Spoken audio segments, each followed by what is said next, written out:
Well, let's bring in an analyst who's been following Intel right now to give us his perspective. And we're going to let you pay attention to what's going on the conference call, but I want you to participate as well. We've got Doug Freedman. He covers technology stocks for Gleacher Co. Doug Freedman, what do you make of the results from Intel? The numbers are very good. What is going to be the major concern for analysts when the conference call gets underway? Yeah, terrific. I would absolutely agree. The numbers were very solid. Looking at it, you're correct to highlight that it is sort of the cloud that's driving it. It's the enterprises and the data centers.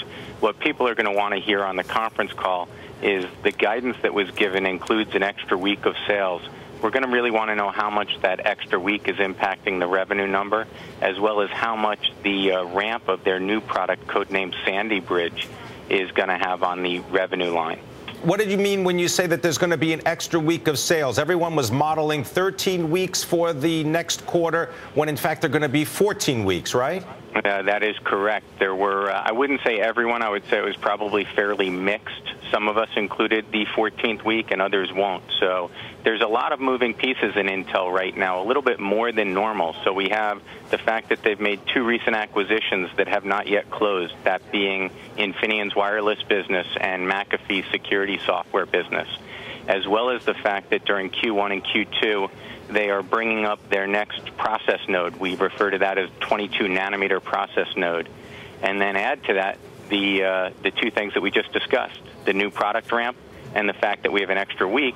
And there's a lot of moving pieces for the first half of 2011 for analysts to get their arms around. Hey, Doug, one of the other pieces that moved, so to speak, was the company came out with a new capital expenditures forecast for the full year of about $9 billion. In an interview, in a phone interview with our Ian King, Stacy Smith, CFO, says that that increase is because of an increasing factory network. What do you make of that number going up and for that reason? Yeah, that number is a little bit higher than I think myself and others were expecting. My thought on that is I think Intel feels like they've been running a little too close to full, and they want to be positioned probably to be able to service some upside if it comes. So this would seem to be an expression of optimism that demand is going to go up? Yeah, I would actually view it as exactly that they want to be able to service more demand. Look at the strength of their balance sheet.